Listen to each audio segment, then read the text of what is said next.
Little meme to show you from the get-go. Really pleased with this meme. What you're looking for as a preacher, pastor person is as broad, sort of an illustration that will reach as many people as you can. Sometimes I get this wrong and I'll put something up there and you can see from the second that I put it up, nobody's going to be able to reference it. I've been singing it all day. So what I feel like I've done well is it's a song from the 80s, Gloria Estefan. The rhythm is going to get you, and it's also, I think, like a meme and a bit of graffiti from today. So I feeling pretty chuffed for myself late Thursday night, finding the algorithm is going to get you. And I think if you just think about it for a second, you'll kind of know where I'm heading with this. This idea that there is out there in the infinite ends of our computers, somewhere in the tiniest little bits of our phones, or, you know, sent out by the rich and the famous people of the world, there is a system that takes what we're interested in, takes what we look at and we like, and sort of exploits it, shapes it, so we are nudged, directed, coerced, convinced, schooled, if you like. All this goes on. There is a flow of thought that we live in. And this is the light-hearted introduction, I guess, but it also points towards a serious question, because we're not only poked and coerced and directed via our phones, we're directed in millions of different ways. There are loads of ways that we are influenced, that we are shaped, that we are molded. And the question, I think, that I'm sort of putting over this talk, that I want you to sort of pay heed to, is, are we, in the worlds that we live in now, in 2022, just now, with all of these influences, can we really say that we are autonomous human beings? That we are at liberty to step outside of all that's going on and make an assessment of what life is all about, what's right and wrong?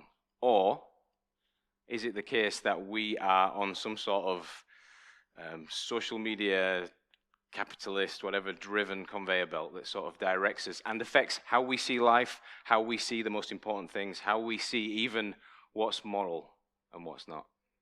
That's the question. There's two schools of thought, there's two philosophers that have thought about this. Don't let that let you switch off. Just let me introduce these two philosophers. They're really quite interesting stories. Probably two of the most well-known. To be honest, I'd not heard of one of them. I didn't know the other one very well, but the two of the most well-known in the last 100 years. A lady called Hannah Arendt. She was a Jewish Holocaust survivor. She had survived the Holocaust.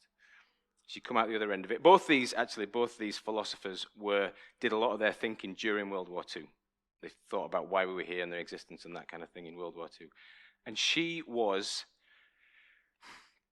determined, after she'd escaped the Holocaust, she moved to America, she was determined to sort of look back and meet these people that had put her nation through this suffering. That was her investigation. That was her look at humanity. So she tracked down one guy in particular that's become the frame of reference for her philosophy, a guy called Adolf Eichmann. So you won't have heard of Adolf Eichmann either, but if you're really into World War II stuff, there's a few nods there, you might have heard of him. He was the guy who directed all the traffic, sent all the Jews away to the concentration camps. Essentially, responsible for the deaths of hundreds of thousands of people. Like an incredible horror, really. So she tracked this guy down. I wonder what you think she made of this guy. The outcome of her investigation with this guy, believe it or not, was that this was a pretty normal guy. She philosophized that it was the system. I couldn't, sometimes when I stopped to think about this, I found it really awful to take in, and I didn't quite believe it. She said it's the system. He was a product of the system that he was in. He wasn't, she met him, she interviewed him over a long period of time. She said, he's a normal guy. I don't see any hate in him. I don't really see evil in him. He's just a normal guy and is a product of the system. So her philosophy was that the system that we live in, the flow of life, the algorithms perhaps, the influences that we come under can be so strong, can hit us in such a way that our moral instincts can be off. It can dilute maybe our morality. Don't know if that's too strong. Another guy that did something about this was the guy who I had heard of, Jean-Paul Sartre. He was coming at things from kind of not the opposite end of the spectrum, but certainly from a different place. But he was doing his thinking again in World War II, knocking about in cafes in Paris. He was looking at a waiter, and he was mystified by how stereotypical this guy was. He was like, why? He wanted to, the reason account of him, like he wants to scream at this guy. It's like, you don't need to conform in this way. You don't need to behave like this. He thought we were completely at liberty to be whatever we wanted to be. And he met a Parisian student of his, came to him to seek out his wisdom about what he should do. And he was asking him this question. He said, should I, in light of what's going on, in light of this flow of life, should I stay in Paris and look after my mum? Should I do this, or should I rush off and join the resistance? And Jean-Paul Sartre said, sort of looked at him and went, you are free, must have driven me mad. He was looking for direction, given the flow of thought, and he says, you're completely free. He was an existentialist, Jean-Paul Sartre. He says, we just exist here. In a sense, I think, as far as I could figure it out, and I'm not a philosopher by a billion miles, he was sort of saying, we kind of need to just figure this out. If you want to put morality on it, you can, but you've just got to figure this out for yourself. Don't feel like you need to conform. Don't feel like this is even the pressure. This is not the storyline. You can step far enough out of this to make a moral decision. So we've got these two things in play. We've got can we step out and can we really see what's moral and what's a good thing for human beings to do, or are we on some sort of conveyor belt? And what I'd say to you is, I think this plays on how we figure out what life's about all the time as human beings. We might not think about these philosophers, we might not think about it in this way, but this idea, I think this thing is at play all the time when we're working out what's good and what's bad. Let's say you're in a sports team, and historically, or even in the moment, there's a majority of people that are racist or homophobic or sexist or something like that. And you're in this environment where you can kind of look at it and go, yeah, I know these things are wrong things, but actually when you're in that environment, and we've seen loads of stories about this, it becomes really difficult to actually live out your morality, even to be able to step outside and to see it. You might be a citizen of a country, and you have to forgive me, some of these are just examples. They're not always necessarily strong convictions of mine, but they're examples to get us thinking. You might live in a country where we have made the perhaps moral decision that the amount of plastic, again, it's not really a bugbear of mine, but it's just an example, the amount of plastic that we are getting rid of that's ended up in our food chain that we sometimes dump in other countries, it's kind of immoral. You might look at that and say that it's immoral. But if you're anything like me, something we've had a go at as a family and failed at terribly was trying to not buy plastic, trying to not contribute to this. I watched a documentary where a bunch of celebrities had to actually wear the plastic that they bought, and it was like ridiculous. After a couple of weeks, they were just covered in plastic, couldn't do anything. And I kind of looked at it and I thought, that's not really even fair, because we're in this system. We're in such a strong system. It's so ingrained, this system that we've got. It's just how we work. How can you be accused of being immoral when you're so far inside of this system? You might be a youth. I couldn't think of a better way to term it than that. Teenager, youngster. Everything I seem to say makes me sound more like a 40-year-old person. A youth who's made a decision about moral purity. You might have taken a step back and gone, I think actually this is not going to be helpful for pornography. I see that it's an abuse, actually. I look at it and I think maybe that's a little bit degrading to people. It's been an abuse over the years. It's probably not going to help my relationships into the future. Maybe you even look at it and think, actually, I think that we're all children of God, and we need to look at each other a little bit better than that. Either way, you sort of take that step, and you make a sort of decision like that. And I guess I can look back and go, well, actually, I've been in a similar place to this. But the nature of the world that we live in, I really think about what the psalmist says, how would a young man keep his way pure? I look at the world and I go, yeah, how on earth? How can you even I look at the youths, I guess, and it's a couple of 20 years since I've been a youth, and I think, how on earth do you even see what purity is? How can you even step out of it far enough to see what a good sex life would look like, given the way that it is pursued, shown and exploited to us? So is it Is it just, to reiterate the question, is it just a case of being as good as we can be? Is that what it's about? Are we just on this, in this flow of life, and we just need to be as good as we can be? Or is it possible to actually be able to step back and say, that's good, this is a really good thing? Or to use the Christian language, is righteousness possible? Is it possible for us to be like perfectly right? Is that even possible? So I'm going to explore this theme. I'm going to spend about 7 minutes looking at a character in the Bible. So maybe the text could pop up now. We're going to look at these 2 chunks of text that deal with, I think my conviction would be is that the cross speaks to all areas of life. Like, I think it speaks powerfully to all areas of life. And I think in this little story, the story of the centurion, I think we get some answers. I think we certainly get an exploration of this issue. So we're going to spend 7 minutes looking at this guy, the centurion. I need to give you done a bit of digging around, a few need-to-knows about centurions. So all the way through this little text, of all the people present, as Jesus is beaten up, put on a cross, and crucified, of all the people present, my guess is that the centurion is the guy who's got his eyes focused on Jesus more than anyone else. I don't think this guy takes his eyes off Jesus for this whole time. So I think that really validates his opinion at the end of it. Centurions, first thing you need to know is they are tough, high-functioning soldiers. If you're a centurion, you've got to probably hold command over about 100 men. You've got to be able to instruct 100 guys and tell them what to do. And you've got to hold yourself in such a way that they're going to listen to you. You've got to have seen 3 years of action.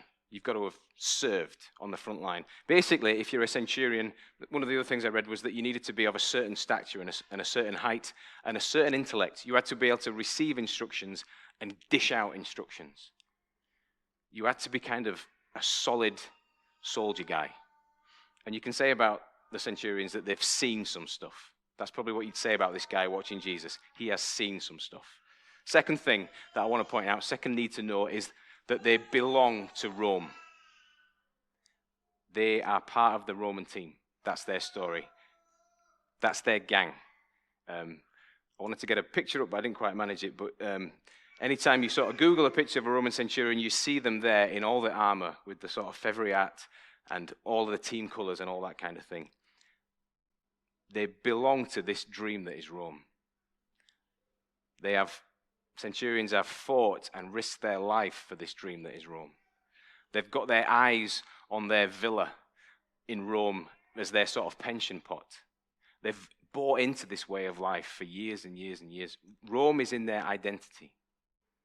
So this guy looking on is a tough guy, and he's a Roman guy.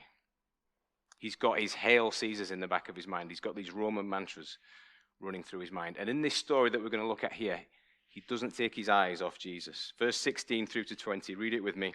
The soldiers led Jesus away into the palace, that's the praetorium, and called together the whole company of soldiers. Now just listen to this and think about order and control and ruthlessness. They put a purple robe on him. Just think about how brutal this bit is. Then they twisted together a crown of thorns and set it on him. When I see set it on him, I'm guessing that means they had to ram it into his head. And they began to call out to him, "Hail, King of the Jews."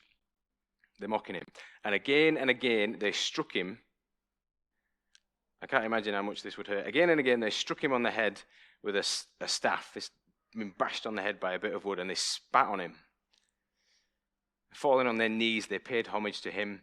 And when they'd mocked him, they took off the purple robe and put his own clothes on him. Then they led him out to crucify him.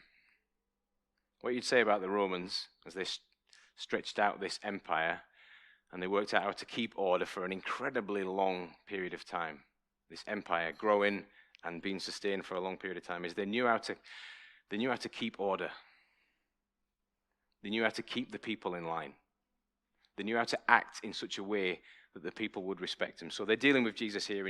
This is not just, even for somebody who was guilty of the crime, what they're doing to these people in this moment is not just punishment. This is to show that who's in control. So they're mocking Jesus. They're making a crown of thorns, they're ramming it on his head, they're beating him up, they're making a public show. And what they're saying to anyone watching is, we are in control here. The other thing you'd say about the Roman centurions is that they know, and I don't know how the average intelligence of the average Roman soldier, but they knew how to kill somebody. They knew how to do death. They knew the way over the line. I was reading a book by a guy called Lee Strobel, who writes a book called The Case for the Cross, details the story of Jesus' last hours.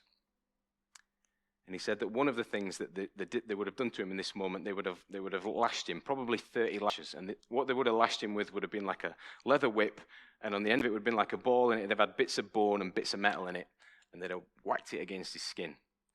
And some of the accounts that I've read, I'm just kind of half checking to see if we've got any young ones in here. Well, some of the accounts I've read said that they would just be pulling away at his flesh, that you could expose the backs of somebody who was getting this sort of treatment. Strobel also goes on to say in his book that, and maybe you're familiar with this story, the night before Jesus died, he was on the Mount of Olives, and he's described as sweating drops of blood, which is not just a made-up thing, it's an actual physical condition. So what Strobel went on to say was, in this moment, Jesus' back would have already been tender. It would have already been vulnerable. And they beat him up in such a way that, and again, Strobel goes on to say, he would have bled out. So maybe you're familiar with the story, and you know that Jesus goes up towards Golgotha, and he can't continue to carry the cross. And what Strobel says there is that he was suffering with, just let me find it, hypovolemic shock. He said he would have had so little blood in his system, he would just have been dizzy, and he wouldn't have been able to carry the cross. You've perhaps heard the story of Jesus on the cross saying, I'm thirsty. Somebody brings him some vinegar. The idea there is that his internal organs are failing. I think it's his liver that's failing, and he's going to stop producing urine, and he's just going to be really incredibly thirsty.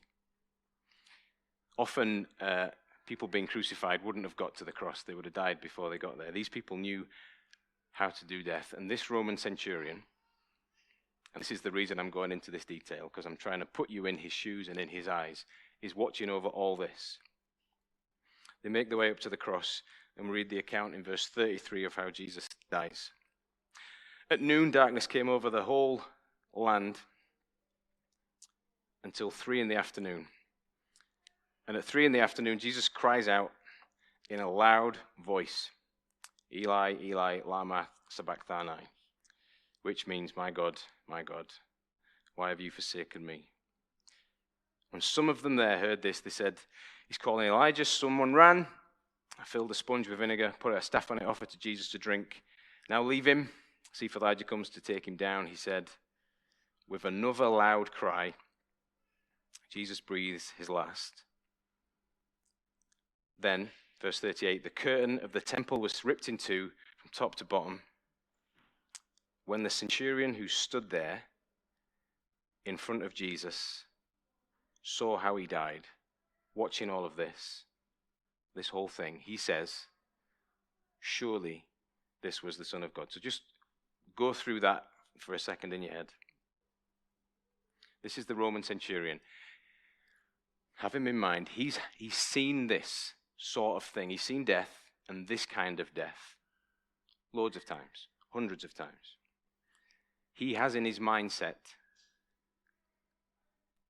the Roman way. Caesar is king. Caesar's almost godlike. Caesar's my pension pot. Rome is my dream. He has these things in his head, and to think anything other than that is to risk his very life, to ruin himself. And then the sky goes black. The veil is torn in two. Maybe they hear accounts rushing up from Jerusalem about this sort of stuff. The dead and the sick, the other Gospels tell us, are risen up. And then Jesus, and I hadn't really thought about this too much before, because I see him as meek and quiet, mostly in this moment. He shouts out with a loud voice. He's heard in this moment. But what does he shout? I think he shouts out because he's in pain. I think we could read that. He shouts out for forgiveness of people that don't know what they're doing. And he shouts out because he feels abandoned. And though this centurion seen death seen criminals killed. Have this in your mind. He's seen this kind of thing before. He's schooled in Roman thinking. And he knows that it means trouble for him. What does he say? This, having watched all this, having seen this man in this moment, he puts all that at risk and he says, I'm telling you, this isn't normal. This is the Son of God that we're watching here. You can't put words in a Roman centurion's mouth. You can't write them down. You can't make it up. You can't make stuff up that they didn't say. He would have said it wouldn't have been allowed to be written by the Romans. That was his assessment. What does it tell us, finally? What does this story mean? What does it mean for what we've thought about? Whether we're on this big flow of life or whether we can take a step aside and see ourselves. I think the first thing that it tells us that it is possible to get that perfect perspective. It is possible to step aside far enough and see what's good and bad and understand what life's all about. That is possible, but it doesn't come from thinking nothingness, thinking that we just exist, like Sartre said. That's not the access to being able to make a good moral decision. It comes from recognizing, as this Roman centurion did, that something selfless, something of perfect love, something that can justify, something that can change, something that's not of this world, something that's divine has happened. It's not coincidental nothingness, thinking that we just exist, that gives us the liberty to make a moral decision. It's knowing that God has acted. It's knowing that something perfect exists. We can know that there's meaning. We can know that there's truth. It's not coincidental nothingness. It's love in its fullness. That's the first thing that we see. The second thing that we see is that we're not making it up. The algorithms that are out there, the influences that are out there are strong, and they are many. And they make it, I think this is what we can read from what Mark's saying in this story. They can make it so hard that we can't even see what's good. One of the things I think that this story says, that we can miss what's good so much that we can have a man like Jesus who lives this kind of perfect life, goes around helping people, and we can miss that good so much that we beat it up and we put it on a cross. That's one of Mark's messages, I think, in this story. The conveyor belt that we're on, the way that we're challenged to think, the way that we're directed, this is what he's saying. It's hard to hear perhaps, but it can mean that we can miss good. There's a lovely little, tiny little verse in Mark's gospel where he describes, because I think it's almost biographical. There's a biographical moment in Mark's gospel where he describes a guy who sees Jesus on the cross and then he legs it. And he writes it in such a way where you're led to assume but not know for sure that it might well have been him. What he's kind of saying is, yeah, we're all capable of this. We're all capable of missing something that's really good. Life can be like that. We can be so, like the centurion, driven by Rome and the dream that is Rome, that we end up looking at somebody who's perfectly good and overseeing beating that person up. We can be so far wrong. But the message of the cross doesn't end there. The message of the cross is this guy who's in this position, who's driven by these motivations and this way of thinking, is incredibly pulled back. The message of this story is there is nothing. There's nothing. There's no flow of thought. There's no rut that you're into. There's no willpower. There's no philosophy. There's no algorithms that can't pull us back towards righteousness. This is Mark's main point. This is the story that he's telling. He starts off his gospel by saying, this is the story of Jesus Christ, the Son of God. That's verse 1 or verse 2 of chapter 1. And you could almost see this as his ending. This guy, who is the least likely guy in the whole world to get it, just overseeing the death of Jesus, totally governed by Rome, gets it and says, this is God. What he says to us in this story is, if this guy can get it, and it's kind of scary to think about, and it's a game-changing moment. If this guy can get it, the guy who's in that position can get it and not worry about saying it, then anybody can get it. What it says is the cross can reach out to anybody. I reckon you're like me, and we live pretty entrenched in the systems of this world. Day to day, there's ways that we think, ways that we function, that we haven't really even decided for ourselves, ways of being. There's things that we're told is the be-all and end-all. There's loads of things like that. There's nothing that God can't dismantle in your life, show you who he is, turn you around, and head you towards righteousness. Question as we finish would be, what's got you now? What is it that you would say has got you now? It's likely that something has. The thing that I would say to you is, it won't define you, whatever that thing is. Only God can define you, and you need to see him.